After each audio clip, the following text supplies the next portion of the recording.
Hi everyone, it's Dr. Julie Jack with Pure Living Nutrition. Welcome back to another recipe video. So today we are going to be making a vegan cheesy cauliflower casserole. And this is a great side dish to bring to any party, potluck, or barbecue. It's a nice, delicious, and healthy way to get more vegetables into your diet. So the recipe will be posted on my website at purelivingnutrition.com. I will leave the link to that recipe down below. So let's go ahead and get started.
So this dish reminds me a lot of macaroni and cheese, except that we're using cauliflower.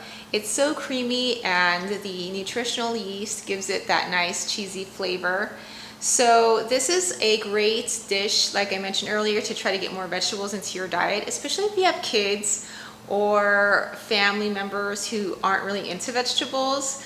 They probably will enjoy this dish, and it's just, again, a very delicious, nutritious way of sneaking it in. So I hope you guys enjoyed this recipe. As always, thank you for watching, and I will see you guys in my next video. Bye.